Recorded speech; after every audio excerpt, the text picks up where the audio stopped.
ఇవాళ వాస్తవం ఏంటి అంటే రాష్ట్రంలో ఒక రాజకీయ పునరేకీకరణ జరుగుతూ ఉంది. సింహం బయటికి వస్తూ ఉంది అంటే గుంటనక్కల గుండెల్లో ఇలా రైలు ఉరుకుతున్నాయి. కేసీఆర్ గారు ఒక సంవత్సరం తర్వాత ఒక బహిరంగ సభకు వస్తున్నారంటే ఎన్నో రకాల కుట్రలకి కుతంత్రాలకి తెరలేపి కాంగ్రెస్ ప్రభుత్వం జగిత్యాలలో జరగబోతున్న జైత్రయాత్రను అడ్డుకునే ఒక చిల్లర ప్రయత్నం చేస్తూ ఉంది.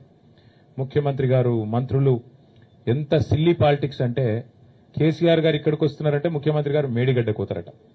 2.5 ఏళ్లకెళ్లి మేడిగడ్డ కోయేందుకు ముఖ్యమంత్రికి టైం లేకుండే అర్జెంటుగా ముఖ్యమంత్రి గారికి కేసీఆర్ గారి బహిరంగ సభ ఇక్కడ ఉంటే టీవీలలో సగం కేసీఆర్ ను చూపెట్టాలి, సగం రేవంత్ రెడ్డిని చూపెట్టాలి, పేపర్లలో సగం రేవంత్ రెడ్డిది రాయాలి, అవతలకు కేసీఆర్ది రాయాలని ఒక చిల్లర ప్రయత్నం. అంటే ఇంత కుత్సితమైన, ఇంత కుసంస్కారమైన, ఇంత చిన్న మెదడున్న ముఖ్యమంత్రి బహుశా భారతదేశంలో ఎవరు ఉండరు, ఒక రేవంత్ రెడ్డి తప్ప.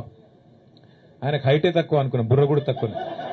అంటే ఈ మాట ఎందుకంటున్నా అంటే నిజం గింత చిల్లరకు ఉండకూడదు రాజకీయం. కేసీఆర్ లాంటి ఒక నాయకుడు ఆయన ఇంకా గీ ఏజ్ లో గీ స్థాయికి చేరుకున్న తర్వాత ఆయనకు పేపర్ వాళ్ళు ఏం రాస్తారు, టీవీ వాళ్ళు ఏం చూపెడతారు, ఆయనకి ఏమైనా ఉంటుందా?